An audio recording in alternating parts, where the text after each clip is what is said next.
Greetings, everyone. This is the Captain speaking, and thank you for joining me on Let's Talk D&D. So this is going to be a series I'm going to start. I kind of had the idea of it with talking with one of my friends, Goldfish. You see me play Overcooked 2 with him.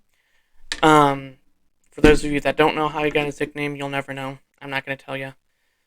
You can think he worked at Pepperidge Farm, where they make the snack goldfish. You can think he really likes the animal goldfish.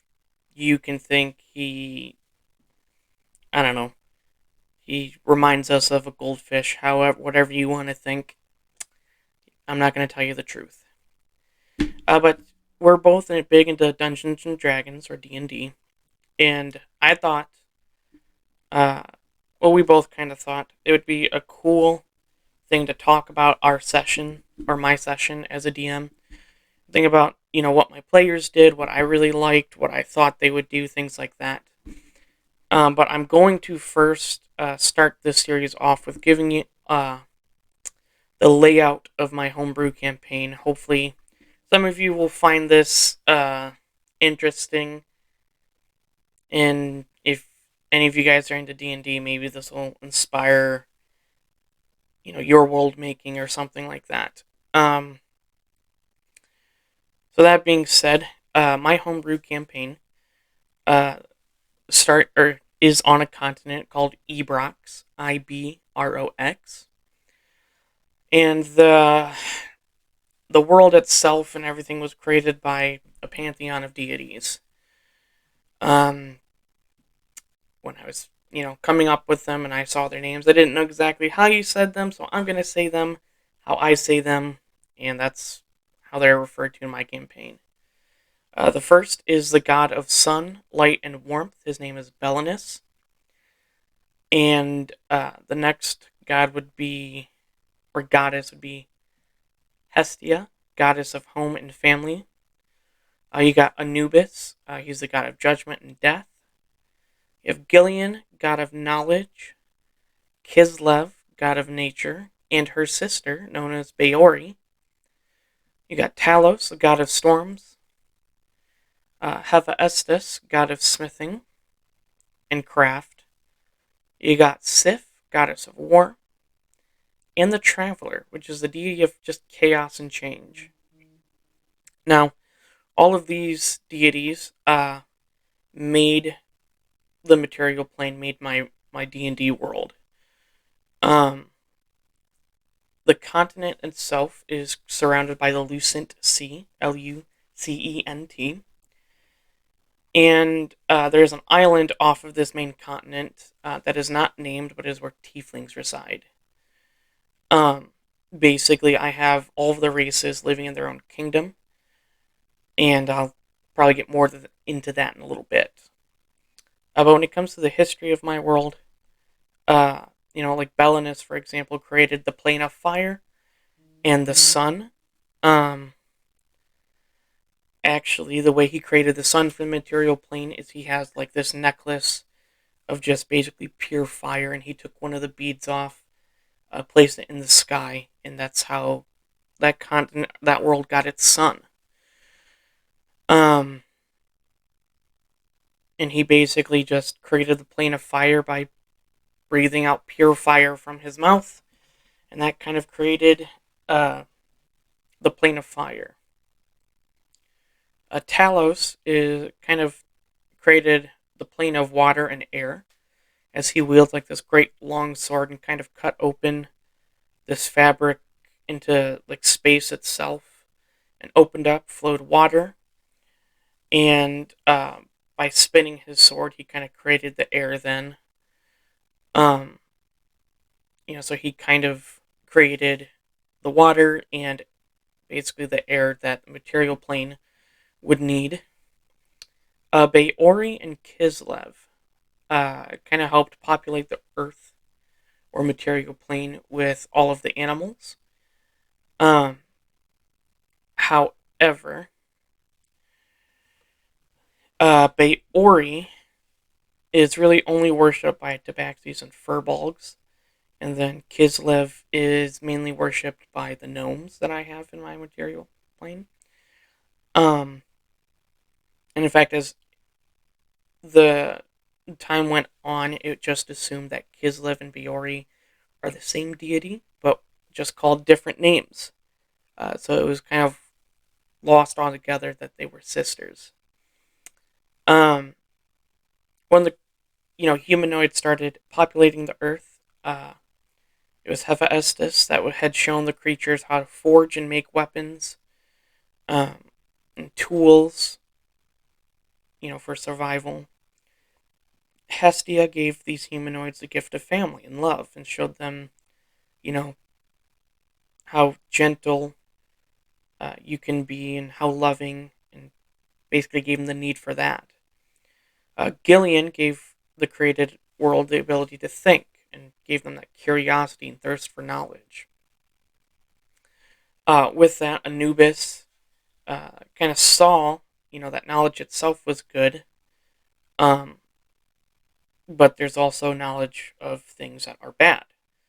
And there needs to be a balance in the world, and he took it upon himself to kind of be that judgment. Basically, when anyone dies in my homebrew world, uh, on some level, there's worship of the gods, and when they uh, die, they're judged by Anubis by how well they served him. Uh, Basically, if you're not a bad person, you are judged that you're good. Like you're okay. If you didn't denounce the gods or an evil person, then you get spend your time in a few different places. If you made a pact with like demon or devil, you get to the abyss or the nine hells, or you might to basically just a place of the dead for evil people, almost equivalent to like hell or something like that. Um, Lady Sif had created, or basically gave the created order the confidence it needed to fight, and kind of with that, she kind of gave them like the knowledge for war and fighting and things like that. And then the Traveler kind of introduced, I guess, pranking or tricks and just chaos for kind of the sake of causing chaos. Uh, Getting on into a point later, but he's the only deity that kind of still walks on the material plane. So with all of that, the way people kind of record history on the material plane in my homebrew campaign is chunking up history into periods of time, just known as periods. So this first period where everything was being created, you have it referred to as the archaic period.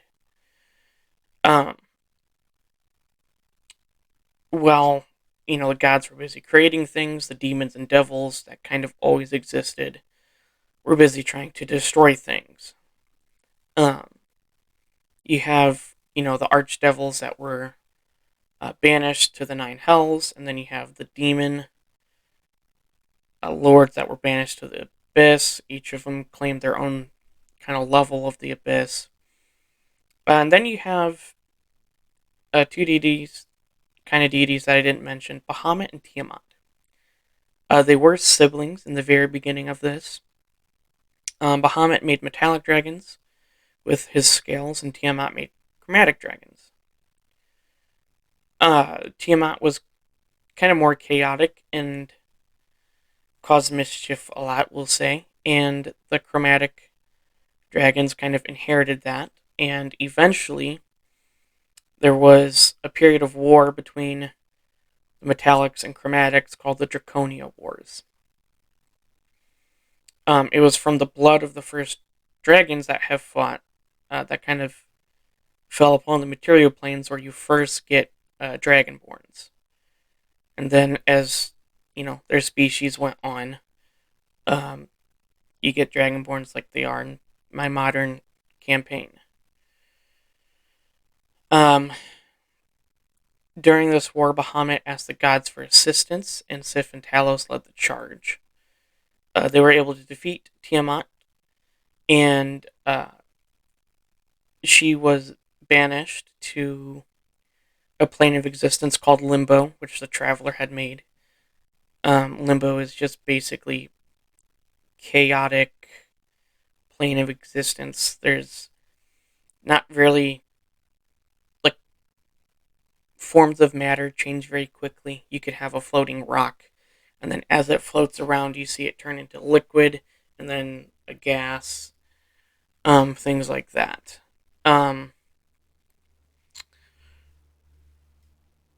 And then Lady Sif and Talos were wounded a little bit, and kind of from the mixture of their blood, the first orcs were made. And so as their kingdom progressed, their main focus is war, or trying to be the strongest. After this period, there comes the period called the Discovery period. This is where magic began being categorized in different schools. So, first, how one obtained magic, whether it's through studies or arcane magic, god or celestial magic, like through clerics, uh, sorceress magic, if one's just born with it. Maybe they're born with it. Or, uh, pact magic, like with warlocks, or just music. But then they also began categorizing magic in the terms of abjuration, conjuration, and things like that. It was shortly after this, we see the different races that I have, which is mainly all of the main core races in the player's handbook, and then orcs, kind of went from wandering nomads to establishing their kingdoms. And then after the discovery period and some diplomacy, you get a period of time that isn't really known about. It's called the corruption period. All that's really known about that is there was a war being waged between the devils and the demons. Well, mainly the devils and the gods, with Asmodeus taking the charge, leading the devils. The demons kind of came in later. It was mainly Orcus, god of undead, or the demon lord of undead. That kind of snuck in and began showing individuals kind of taboo magic. This is where the first writings of necromancy come in. It's not certain whether necromancy was categorized earlier or not, but that's where we see necromancy being shown. So the gods then were able to kind of drive Asmodeus back, drive Orcus back, but then the gods found themselves wounded. So with that, Hephaestus had fashioned a ladder known as the Divine Ladder that helped the gods kind of travel between their plane of Olympus, or Mount Olympus, and to the material plane. Eventually,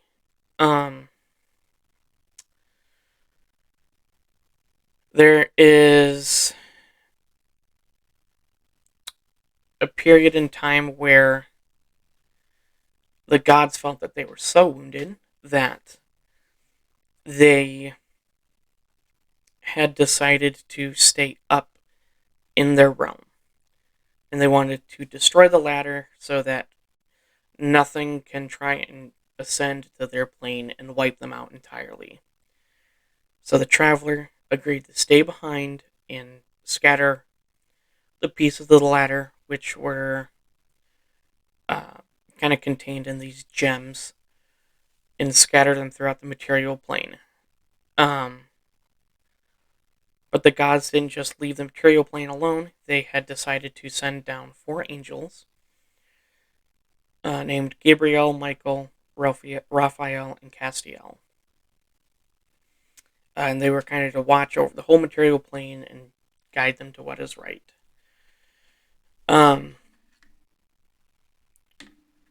After some time, the demon lord Yinagu had sent 4 of his strongest generals to hunt these angels down. But it was kind of thwarted by an entity known as the Watcher. And he warned the gods of their plan. And the gods had had asked him to kind of build an army to help push back the demon lord's forces. And he raised up a group of paladins and made them take the oath of the Watchers. And that is kind of how that oath kind of from Tasha's Cauldron of Everything came into here. I like that idea of a secret organization that wants to protect Earth. So eventually, they were kind of successful in the sense that the generals were able to be pushed back. One of them was slain. However, the 4 angels that were sent to watch over were killed as well. So the Watcher now has his paladins watch over the material plane to kind of guide them and protect them.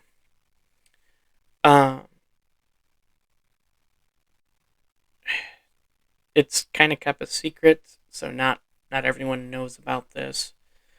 And then after that comes a period called the Common Period. And that's currently where my D&D Homebrew campaign is now. There's like no wars being waged or anything like that. There's overall like a general peace. I plan on probably doing more with this and talking about the different kingdoms I have on the material plane here, and my inspiration for those. But guys, just let me know if you want to hear from it. If not, then the series will just end here. But if you do, let me know and I'll keep doing it. Give this video a like if you want to keep it going, and put in the comments down below your favorite race, class, subclass, all of that. I want to know more. I love talking D&D. So without further ado, thank you guys for all your support and joining me in this video. Hopefully see you joining me in my next. See ya.